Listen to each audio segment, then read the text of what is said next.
Welcome to our deep dive into the life of Jabir ibn Abdullah. Oh, yeah.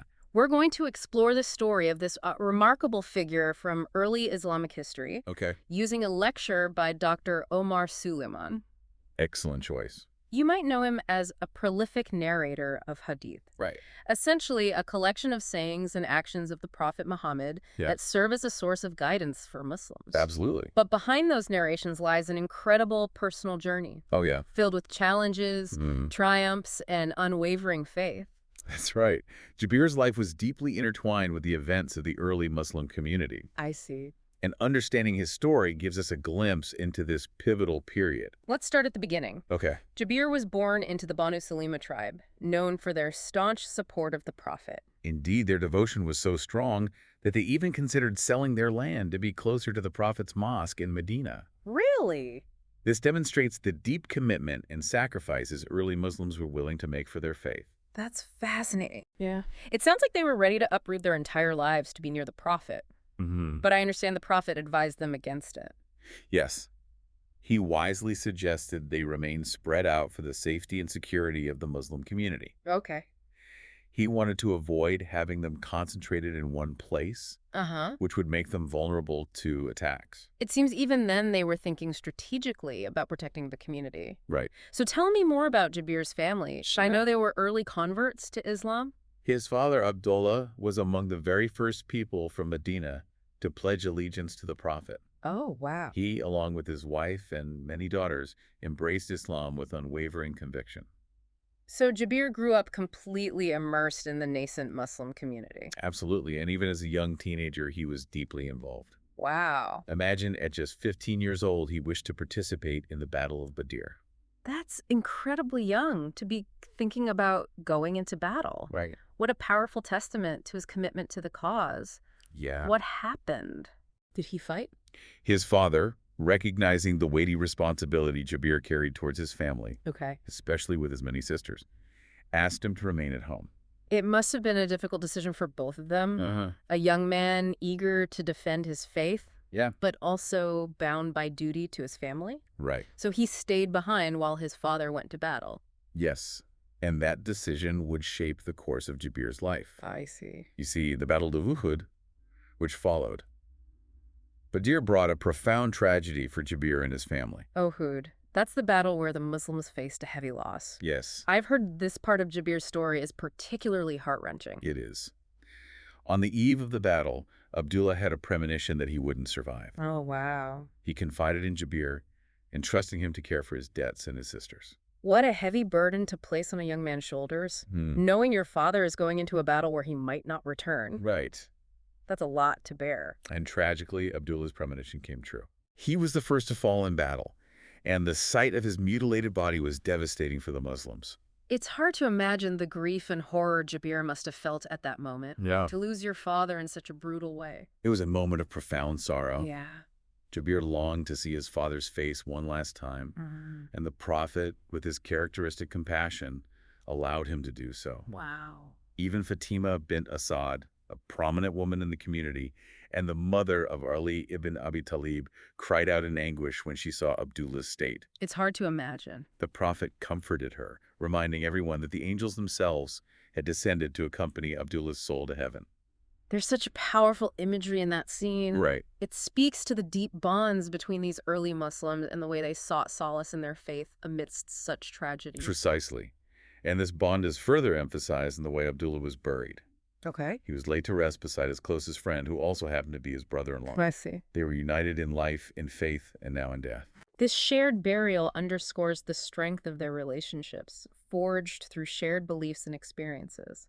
Yeah. It must have been a source of comfort for Jabir, knowing his father was with someone he loved and trusted. But even with this comfort, Jabir was now faced with a daunting reality. Okay. Not only did he have to cope with the immense grief of losing his father, Right. but he was also left with a mountain of debt and the full responsibility of caring for his many sisters. What an overwhelming situation for someone so young. Yeah. To suddenly be thrust into the role of provider and protector. Right. It's almost unimaginable. It was a true test of his strength and resilience. Yeah. But amidst this hardship, something extraordinary happened What happened? that would forever change Jabir's understanding of his father's sacrifice. This must be where the prophet steps in to offer support and guidance. Yes, and in a way that reveals a profound truth about the nature of martyrdom in Islam. Okay. The prophet shared with Jabir a revelation about his father. Uh-huh. Allah had spoken directly to Abdullah in paradise. This event reveals a profound truth about the status of martyrs in Islam. Yeah. Allah speaking directly to someone who is not a prophet is a remarkable occurrence. Right. It highlights the elevated rank of Abdullah in the eyes of God. And what did Abdullah ask for? What did he ask for after achieving such a high station in paradise? He expressed his desire to return to earth and be martyred again for the sake of Allah and his messenger. It's truly inspiring to hear such an unwavering dedication. Yeah. It really highlights the profound impact the prophet had on his companions. And from this exchange, an important message for all believers emerged. Okay. Allah revealed a verse in the Quran reassuring them that martyrs are not truly dead, but alive and rejoicing in the presence of God. What a comforting message for those left behind to grieve. Right. To know that their loved ones who died in the way of Allah are not gone, but living a blissful existence in the hereafter. Yeah. That must have brought immense solace to Jabir and others like him. Absolutely. Yeah. It underscored the belief that sacrifice in the path of God is not in vain, but rewarded with eternal life. I see. This revelation not only provided comfort, but also strengthened the resolve of the early Muslims facing persecution and hardship. So even in the face of immense loss, Yeah. Jabir experienced a profound spiritual revelation Right. that deepened his understanding of his father's sacrifice and strengthened his own faith. Exactly. And this wasn't the only instance where the divine touched Jabir's life in extraordinary ways. Oh, wow. His journey is filled with accounts of miracles, Really? demonstrating the power of faith and God's presence in even the most ordinary aspects of life. I'm eager to hear about these miracles. Okay. It seems Jabir witnessed firsthand how faith could manifest in tangible ways. Indeed. One particularly striking example occurred when Jabir decided to rebury his father 6 months after his death. Oh, wow. What they discovered when they exhumed the body was truly astonishing. What did they find? Despite being buried for 6 months, Abdullah's body was perfectly preserved as if he had just passed away. After 6 months? That's incredible. It was seen as a clear sign from God, confirming the high status of Abdullah and the truth of his martyrdom. What a powerful testament to his piety. This event must have further strengthened Jabir's faith and provided him with immense comfort during such a difficult time. To see such a tangible sign of God's favor, Right. it must have been an overwhelming experience. And we see how these miracles, alongside the prophet's support, helped Jabir navigate the immense challenges he faced. You're absolutely right. Let's delve into how the prophet's guidance and compassion helped Jabir, not just spiritually, but also practically, in navigating the complexities of life after his father's death. That brings us to Jabir's marriage. Okay. I understand he chose to marry an older woman. Right. Was there a particular reason for this? This decision highlights the pragmatic nature of marriage in those times. Well- Jabir, burdened with his father's debts and the responsibility of his sisters, needed someone who could help him manage these challenges. So it was a decision driven by a need for support in raising his family and managing their household. Yes, his choice reflects the societal context where marriage was often viewed as a partnership I see. for navigating practical realities, Okay. alongside love and companionship. Uh-huh. This sheds light on the diverse motivations for marriage in early Islamic history, Right. reminding us that social contexts play a significant role in shaping such decisions. That's an important point. Yeah. It shows us that while certain principles remain constant, the way they manifest can be influenced by the specific circumstances of the time. Right. So how did Jabir manage the significant debts he inherited from his father? He didn't have to navigate this challenge alone. Okay, The prophet was a constant source of support for him, I see. not only offering spiritual guidance, but also practical assistance. For instance, the prophet accompanied Jabir to meet with his creditors. The prophet himself went with him. Yes. That's remarkable. It shows the deep level of care and concern he had for his companions. His presence helped ease the pressure on Jabir and facilitated a more compassionate approach to repayment. The prophet negotiated fair terms, Okay. emphasizing the Islamic principles Yeah. of easing the burden on debtors Yeah. and treating them with kindness. This demonstrates how the prophet put Islamic teachings into action, Mm. not just through words, but through his own conduct. Right. He was a model for how to live a life guided by compassion and justice. Precisely. And this compassion extended beyond negotiating with creditors. Okay. There's an incredible story of a miracle Really? that occurred when Jabir was struggling to repay his debts. I see. It involves his date harvest and the prophet's blessings. This is the story of the miraculous multiplication of the dates, right? You got it. I'm very curious to hear the details. Yeah, It yeah. sounds like something straight out of a storybook. It does. Uh- But for Jabir and the early Muslims, it was a tangible demonstration of God's power Uh-huh. and the prophet's connection to the divine. Right. You see, Jabir and his father had been date farmers. Okay. And after his father's death, Jabir continued this work to support his family. So the date harvest was essential for their livelihood. It was their primary source of income. I see. But that year, Jabir's harvest wasn't enough to cover his debts. Oh, no. He was in a dire situation, Mm-hmm. facing the possibility of defaulting on his obligations. This must have been a moment of immense stress and worry. Right. How did the prophet help him overcome this challenge? Jabir, in his desperation, turned to the prophet for help. Okay. The prophet, with his unwavering faith in God's provision, prayed for Jabir and blessed his remaining dates. And what happened next? Something truly remarkable. Really? The dates miraculously multiplied, exceeding anyone's expectations. Wow. This sudden abundance allowed Jabir to not only repay all his debts, Okay. including those owed to a Jewish man, but also to secure his family's financial stability. What a powerful story. Right? It speaks to the significance of seeking help from those in need, regardless of their faith. Mm-hmm. It also reminds us that sometimes, even when things seem impossible, Yeah. faith and divine intervention can change our circumstances. It was a powerful lesson in trust, Mm-hmm. in believing that even in the direst of situations, God can provide. And it's also a testament to the prophet's compassion Mm-hmm. and his willingness to help those in need, Right. both spiritually and practically. It must have left a lasting impression on Jabir Yeah. and strengthened his belief in the prophet's special connection to God. Exactly. This wasn't just a one-time event. Right. The prophet consistently supported Jabir, guiding him through the challenges of life after his father's death. Yeah. Their bond deepened, Mm-hmm. and Jabir became a constant companion to the prophet, participating in 19 battles and witnessing numerous other miracles.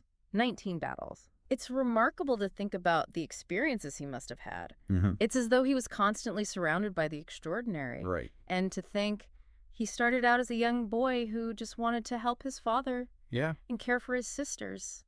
Life had a way of pushing him towards a path that would shape the history of Islam. Wow. He went from wanting to fight in Badr Right. to witnessing countless miracles and becoming one of the most prominent narrators of the prophet's words and actions. His life seems to be a testament to the transformative power of faith Yeah, and the profound impact the prophet had on those around him. absolutely. I'm eager to learn more about these miracles. Okay. What other incredible events did Jabir witness? Well, one story involves a rather slow camel Okay. and a journey with the prophet I see. that highlights his compassion and humility. Okay. Let me tell you about it. So we were talking about this slow camel Oh, yeah? and how this seemingly ordinary incident turned into another demonstration of the prophet's extraordinary character. It's fascinating how these stories pass down through generations, Right. provide glimpses into the prophet's interactions with his companions. This particular story is quite popular. It's found in every collection of hadith, which speaks to its significance and appeal. Okay. It takes place during the expedition of Tatarika, a military campaign led by the prophet. And Jabir, always the dedicated companion, Yeah. was part of this expedition. He was. But it sounds like his camel wasn't exactly cooperating. Not quite. The camel was lagging behind, struggling to keep up with the pace of the army. I can imagine that being frustrating, especially during a military campaign where speed and efficiency are crucial. Right. Did the prophet notice Jabir's predicament? He did. The prophet always attended to the well-being of his companions, Mm-hmm. noticed Jabir struggling at the rear of the army. Okay. He turned back to see what was causing the delay. This simple act speaks volumes about his leadership style. Yeah. He wasn't just concerned with the overall progress of the army, but also with the individual struggles of those under his command. You're right. It highlights his compassion and his awareness of even the smallest difficulties faced by his companions. I see. The prophet, upon reaching Jabir, asked him for his stick. His stick? Yeah. Why would he need that? With a simple touch, he used the stick to bless Jabir's camel. And just like that, The sluggish, slow camel was transformed into a swift and powerful animal. A miracle camel. Yeah. I can only imagine Jabir's relief and astonishment at this sudden change of pace. He must have felt like he'd been given a brand new ride. But then something interesting happened. Go. The prophet, after witnessing this transformation, expressed his desire to buy the camel from Jabir. He did. Wait, he wanted to buy the camel he had just miraculously improved. Yeah. Some might see that as taking advantage of the situation, wouldn't they? Not at all. Mm-hmm. It actually demonstrates the prophet's commitment to fairness and his adherence to Islamic principles. I see. He wouldn't simply take something even after performing a miracle without offering proper compensation. Okay. This action highlights the importance of just dealings in Islam, even for those in positions of authority. So it was about setting an example of ethical conduct, Exactly. showing that even in extraordinary circumstances, the rules of fairness must be upheld. Right. How did Jabir react to this offer? Jabir, overwhelmed with gratitude for the prophet's kindness, refused to sell the camel. He wanted to gift it to the prophet as a token of appreciation. That's a touching gesture showing Jabir's generosity and his deep respect for the prophet. Did the prophet accept the gift? He didn't. In fact, he insisted on paying for the camel, even repeatedly asking Jabir to name a price. He even jokingly asked Allah to forgive Jabir for his reluctance to sell.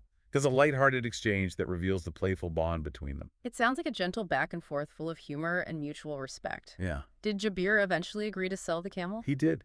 He finally agreed to sell the camel for 4 dinars, a significant sum at the time with a little extra added on top, because the prophet was known for his generosity. So Jabir got a good price for the camel, and it seems the prophet got a pretty fantastic ride out of the deal. There's a wonderful twist to this story. Really? Upon reaching Medina, the prophet revealed that the payment for the camel was for Jabir to keep Hamel. Jabir got both the money and the upgraded camel. And according to Jabir, the gold from that transaction continued to benefit him for years to come. That's a heartwarming ending. It's a testament to the prophet's kindness Yeah. and his desire to not only help his companions, Right. but also to ensure their well-being in the long run. It's a story that beautifully illustrates the prophet's character, Yeah. his attentiveness, his fairness, his generosity, and his playful nature. It also reminds us that acts of kindness, Right. no matter how small, Yeah. can have a lasting impact. Jabir's life is full of these smaller, more intimate moments with the prophet that reveal a lot about their relationship and the values they embodied. Exactly. For example, there's another heartwarming anecdote where the prophet invited Jabir over for a simple meal of bread and vinegar. Bread. It seems incredibly humble, especially considering the prophet's status. This simplicity speaks to the prophet's down-to-earth nature and his contentment with even the most basic provisions. It also highlights the importance of gratitude and appreciating even the smallest blessings. It's a powerful lesson in humility and contentment. It reminds us that true happiness doesn't come from material possessions, but from appreciating the simple things. This shared experience left a lasting impression on Jabir. He developed a fondness for vinegar specifically because of this meal with the prophet. It's like a culinary reminder of their bond. I can imagine him dipping his bread in vinegar and remembering that special moment with the prophet. It's a beautiful detail that humanizes the prophet, showing us he was not just a leader but also a friend who shared simple moments with his companions. I see.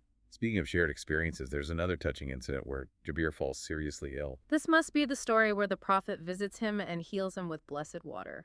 It speaks to the deep care and concern he had for those around him. The prophet visited Jabir during his illness and offered him water he had blessed. This act demonstrates the prophet's compassion and his concern for the well-being of his companions. Yeah. It also highlights the Islamic belief in the healing power of prayer and blessings. We see how the prophet's actions went beyond simply leading the community. Yeah. He was deeply involved in the lives of his companions, Right. offering them support and comfort in times of need. Absolutely. His leadership was built on a foundation of love, compassion, and genuine care. I see. And this care extended to the entire Muslim community, as we see in one of the most dramatic stories from Jabir's life, the Feast at the Trench. This is the story where a small amount of food miraculously multiplies to feed the entire Muslim army, right? I've heard this story, Okay. but I'd love to hear your take on it and what lessons we can glean from it. It's a powerful story that highlights not only the prophet's compassion, but also the concept of divine intervention in Islam. Yeah. The story takes place during the Battle of the Trench, a time of immense hardship and anxiety for the Muslims. Right. They were outnumbered and besieged by their enemies, Mm-hmm. and resources were scarce. So the Muslims were facing a dire situation. Yeah, They were fighting for their survival and dealing with extreme scarcity. exactly. Huh. Hunger and exhaustion were widespread, Wow. and even the Prophet himself was suffering. Oh, no. Jabir, seeing the Prophet's condition, offered him a little food he had. He had a small goat and some wheat. What a selfless act, especially considering they were in a state of siege. Yeah, But I imagine that small amount of food wouldn't go very far in feeding an entire army. you're absolutely right. It was a meager offering, Right. but it was all Jabir could spare. What happened next is what makes this story so extraordinary. Oh, okay. The Prophet, always concerned for the well-being of the community, Mm-hmm. invited the entire army to Jabir's home to share this food. The entire army. Yeah, That seems impossible. it does. How could such a small amount of food feed so many people? That's where the concept of divine intervention comes in. Oh. Jabir's wife, understandably worried about the logistics of feeding such a large crowd, expressed her concerns to the Prophet. Yeah. But the Prophet reassured her, saying that Allah would provide. So there was a sense of trust and faith that God would intervene and make the impossible possible. Exactly. And that's precisely what happened. The Prophet arrived at Jabir's home, blessed the food, and it miraculously multiplied. There was enough to feed over 1,000 people. This story is a powerful testament to the power of faith and the belief that God can provide for his people even in the most challenging of circumstances. It's also a testament to the Prophet's compassion and his desire to ensure that no one in the community went hungry. It's a reminder that even in times of scarcity, generosity and sharing are essential values. Right. And when coupled with faith and trust in God, even the impossible can become possible. We see this theme of miracles recurring throughout Jabir's life. Right. He seems to have been present for many extraordinary events. Are there other examples of this? Absolutely. Another story involves a shortage of water during a journey with the Prophet. Okay. The Muslims, including Jabir, were desperately thirsty. Water scarcity is a serious issue, especially in the desert environments where they traveled. Right. It must have been a very difficult situation. It was a true test of their endurance. Right. But amidst this hardship, the Prophet performed a miracle that provided relief for everyone. How did he do that? With just a small amount of water, the Prophet performed ablution, the ritual washing before prayer. And from that small amount, enough water miraculously appeared to quench the thirst of everyone present and allow them to cleanse themselves. This story highlights another aspect of the prophet's character, his resourcefulness and his ability to use even the smallest resources to benefit the community. It also emphasizes the blessed nature of the Prophet and the belief that God granted him the power to perform miracles to benefit humanity. I bet Jabir, with his experience, wasn't going to let this opportunity pass him by. You're absolutely right. Jabir kept drinking from this miraculous source, knowing that the blessings wouldn't run out as long as the Prophet was present. This act shows his faith and his deep understanding of the Prophet's special connection to the divine. These stories offer a captivating glimpse into the lives of the early Muslims and the extraordinary events they witnessed. Yeah. They paint a vivid picture of the prophet's character, his compassion, his leadership, Right. and his profound connection to the divine. But Jabir's story doesn't end there. Okay. His life took another turn as the early Muslim community faced internal strife and division. Indeed, the period after the prophet's death was a turbulent one. It was. Jabir, having witnessed the unity and purity of faith during the prophet's time, was deeply saddened by the conflicts that arose. It must have been heartbreaking for him to see the community he cherished become fractured. How did he navigate this period of turmoil? Okay. And what was his role in preserving the legacy of the prophet? Let's explore that next. So we were discussing how the Muslim community faced this period of internal conflict and strife after the prophet's death. Right. It must have been hard to imagine for those who had witnessed the unity of the early days. Right. Must have felt seeing this discord emerge. Yeah. How did Jabir react to this period? Well, he found it deeply troubling. Jabir yearned for the peace and harmony Right. that had characterized the Prophet's time. Yeah. And often expressed his aversion to the news of these conflicts, Well, even wishing he could simply shut it all out. His reaction is understandable. Right. Witnessing the fracturing of a community you've dedicated your life to must have been incredibly painful. It speaks to his longing for the purity of faith and the bonds of brotherhood that had been so strong during the prophet's lifetime. His dedication to transmitting the prophet's teachings is well documented. But Yes. there's one story that really exemplifies this commitment. Okay. It involves a long journey and a single hadith. Can you tell us about that? Absolutely. Oh, This story is a testament to Jabir's unwavering pursuit of knowledge okay. and his determination to ensure that even the smallest details of the prophet's teachings were preserved Wow. in his old age, despite being nearly blind. Oh, wow. Jabir embarked on a long and arduous journey to Syria. He traveled all the way to Syria. He did. That's a significant undertaking, It is. especially for someone in his condition. Right. What motivated him to make such a journey? Well, his motivation was incredibly inspiring. Okay. He had heard that a man named Abdullah ibn Unais possessed a single hadith Okay. that Jabir hadn't yet learned. Oh, wow. He feared dying before acquiring this piece of knowledge I see. and was determined to add it to his vast repertoire. So he undertook this journey He did. for just one hadith. That's right. This really highlights his meticulous approach to preserving the prophet's teaching. Yes, it shows how deeply he valued every saying and action of the prophet, recognizing the importance of preserving each detail for future generations. And think about how Abdullah ibn Unais must have felt. Yeah. Seeing Jabir, Right. this legendary companion of the prophet, at his doorstep, seeking knowledge even in his old age. I can only imagine his astonishment and admiration. So what was this hadith that Jabir was so determined to learn? It was a hadith about the Day of Judgment, Okay. a topic of central importance in Islam. Right. The hadith described how Allah would gather all of creation and judge them with perfect justice. It's a powerful concept that emphasizes accountability and the belief in a final reckoning where actions will be weighed and justice will be served. Right. It makes sense that Jabir would prioritize learning this hadith as it deals with one of the most fundamental tenets of the Islamic faith. It underscores the weight given to matters of the hereafter in Islamic teachings. His life had been shaped by events Yep. that highlighted both the beauty and brutality of this world. And for Jabir, who had witnessed both the triumphs and the tragedies of this life, understanding the Day of Judgment was crucial.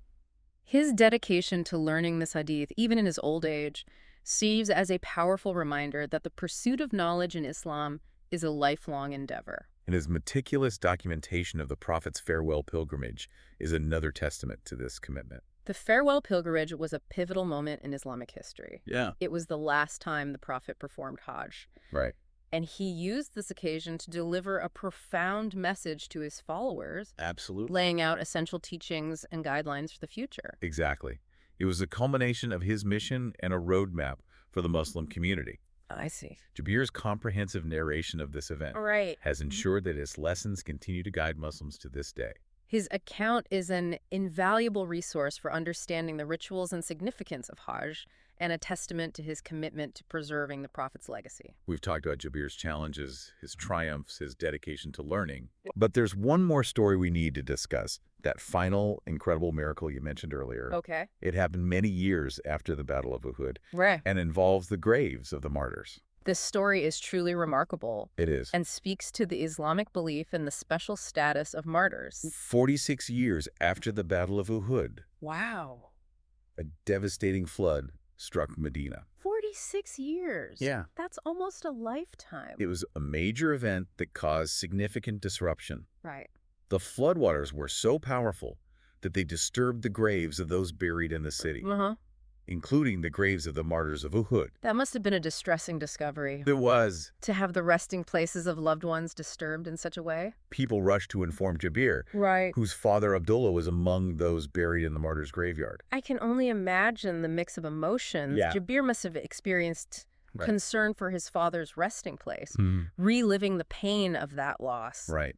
Perhaps even fear of what they might find. He went to the graveyard, and what they witnessed there was astonishing. What did they see? The bodies of the martyrs, including Abdullah, were perfectly preserved as if they'd just been buried. After 46 years, I know. it seems impossible. It was seen as a miraculous sign confirming the Islamic belief that martyrs hold a special status in the eyes of God. Their bodies are protected from decay, a testament to their sacrifice and their place in the hereafter. And there's another detail that makes the story even more incredible. Right. What happened when they moved Abdullah's hand? Something truly extraordinary. The blood from his wounds inflicted during the battle all those years ago began to flow afresh. It was as if time had stood still for these martyrs, their bodies untouched by the passage of time. It's a powerful image that reinforces the belief in the continued existence of the soul and the special place reserved for those who die in the way of God. It's a reminder that their sacrifice is not forgotten and that their reward in the hereafter is beyond human comprehension. Jabir, having witnessed this incredible event, lived to the age of 94, becoming the last of the major companions of the Prophet to pass away in Medina. His death marked the end of an era, the closing of a chapter in the early history of Islam. His life was a tapestry woven with hardship, faith, miracles, and an unwavering commitment to the Prophet and his teachings. He navigated the tumultuous early years of the Muslim community with resilience, leaving behind a legacy of knowledge that continues to inspire and guide Muslims today. It's been an incredible journey exploring Jabir's life. It has. We've learned about the strength of the early Muslims, Yes. the importance of community and kinship, the power of faith in the face of adversity, and the lasting impact of the Prophet Muhammad's teachings. Jabir's story serves as a powerful reminder that even amidst the complexities of life, faith and service can lead to extraordinary experiences and leave a lasting impact on the world. Well, that brings us to the end of our deep dive into the life of Jabir ibn Abdullah. What a story. I hope you enjoyed this exploration of his incredible journey. Thanks for listening.